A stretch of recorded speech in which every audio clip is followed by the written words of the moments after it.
Hi people, TS here, just doing my review of our 3-0 FA Cup third round victory away at Blackpool. I believe there was actually more Arsenal fans than Blackpool fans in the ground because they've been protesting against their owner now, I believe, for 4 years. So, shouts out to those Blackpool fans. They're really taking action on, against their owners, which ain't doing them the best justice as being ownership of the team. Something which I think for Arsenal fans we would want to do against Kroenke, but due to the amount of tourist packages there are in terms of deals going to the Emirates Stadium and how big of a club it is, if the main set of fans that don't show up to games, someone else will show up. So, it's unfortunate for Blackpool, and hopefully they get their situation resolved as soon as possible.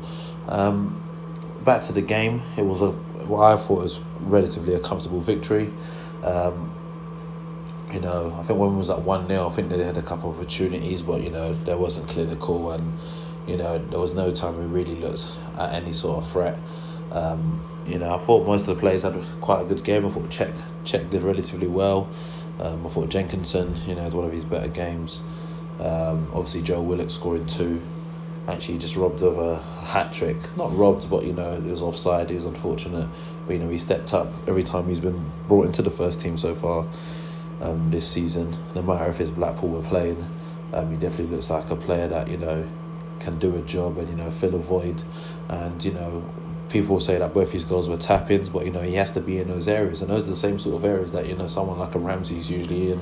And with him being on the way out of the club, someone like this, if he gets the opportunity, he has to take it. A bit unfortunate for Eddie. I think he desperately needs a goal. I think because he hasn't got a goal recently, I think he's snatching at his chances. He had 2 clear-cut chances yesterday where, if that's a casual day in the under-23s, he puts them away. And, hopefully he can just build his confidence and work on that a bit, because, of course, it's a bit concerning, bearing in mind that he is my third-choice striker behind, Lacazette and Aubameyang.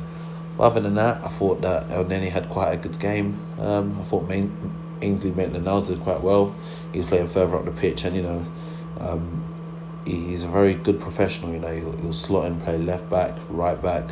Yesterday he's more playing like right wing, and it's not his natural position, but he does a job there, and one has to give him credit for doing so. And I thought he had a good game also. So definitely a positive. Of course, some of our players got a rest going forward for the West Ham game, which I'll be doing a preview for. Of course, obviously that's another game we're away. We play West Ham at the London Stadium, and it's another game I definitely feel that we can get a result in. So I will be doing a preview for that. So if you haven't already subscribed, please ensure that you do so. And that's all from me for today. Feel free to leave your comments in the comment section down below. And like I said before, if you haven't already subscribed, do so, and have a good evening.